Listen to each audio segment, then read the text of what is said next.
ಕ್ರೀಡಾ ಮಹೋತ್ಸವವನ್ನು ತುಂಬಾ ಅತ್ಯಂತ ಮಾಡಿದ್ರು. ಅದರಲ್ಲಿ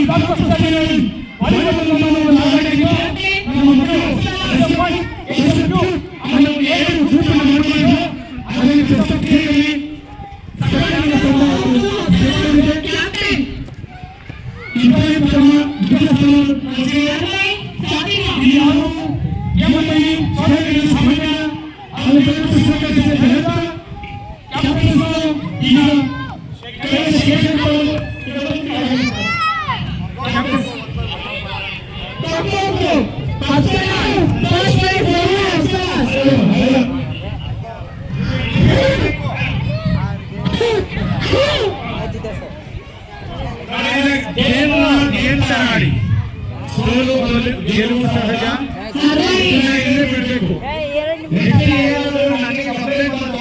ಜೂನಿಯರ್ಸ್ ಅಂಡ್ ಸೀನಿಯರ್ಸ್ ಬಂದಿದೆ. ಇದು ಸ್ಪೋರ್ಟ್ಸ್ ಅರ್ಥ ಆಗ್ತಾ ನೀವು ನೋಡ್ತೀರಿ ಗೊತ್ತಿಲ್ಲ, ಬಟ್ ಈ ಸ್ಪೋರ್ಟ್ಸ್ ನೋಡಿ ಟಿವಿ ಮೂವಿ ನೋಡೋದು ಕೆಟ್ಟದಂತ ನಾನು ಹೇಳ್ತಾ ಇಲ್ಲ. ಅದರಲ್ಲಿ ಇರುವಂತದ್ದು ನಮ್ಮ ಜೀವನದಲ್ಲಿ ಅಳವಡಿಸ್ಕೊಳ್ಬೇಕು. ಒಳ್ಳೆ ಸಂದೇಶಗಳು ಮತ್ತೆ ಗೇಮ್ಸ್ ಅನ್ನೋದು ಒಂದು ಆಟ, ಸೋಲು ಗೆಲುವು ಸಹಜ. ಅದನ್ನ ಇಲ್ಲೇ ಇವತ್ತೇ ಡ್ರಾಪ್ ಮಾಡಬೇಕು. ನೀವು ನಾಳೆ ಸ್ಕೂಲ್ ಬಂದು ಕೊಡೆ ಕೊಡೋದು ಸೀನಿಯರ್ ಬಂತು ಅಂದ್ರೆ ನೆಕ್ಸ್ಟ್ ಇಯರ್ ನಿಮ್ಗೆ ವಾಲಿಬಾಲ್ ಇರುತ್ತೆ. ಯಾಕಂದ್ರೆ ಅವ್ರು ಸೀನಿಯರ್ಸ್ ಬಿಟ್ಟು ಹೋಗ್ತಾರೆ, ನೀವು ಸೀನಿಯರ್ಸ್ ಆಗ್ತೀರಾ, ನೀವು ಜೂನಿಯರ್ ಆಡಿಸ್ತೀನಿ. ಅರ್ಥ ಆಗ್ತಾ ಇದೆಯಾ? ಯಾಕಂದ್ರೆ ಆಗುತ್ತೆ, ಸಾಮಾನ್ಯವಾಗಿ ಆಗುತ್ತೆ. ಇವಾಗಲೇ ನೋಡಿದ್ರೆ ನಿಮ್ಮ ಒಂದು ಹ್ಯಾಬಿಟ್ಸ್ ಅಲ್ಲೇ ಗೊತ್ತಾಗೋಯ್ತು ನನ್ಗೆ. ಮನುಷ್ಯ ಇಲ್ಲಿಗೆ ಬೆಳೆಯಬೇಕಿದೆ. ಗೇಮ್ ಮುಗಿದ ಇವತ್ತು ಚಾಕ್ಲೇಟ್, ನಾಳೆಯಿಂದ all are one family.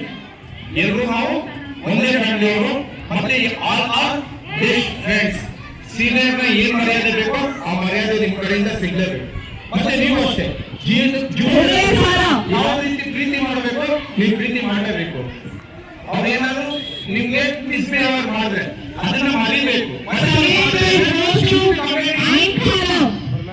Management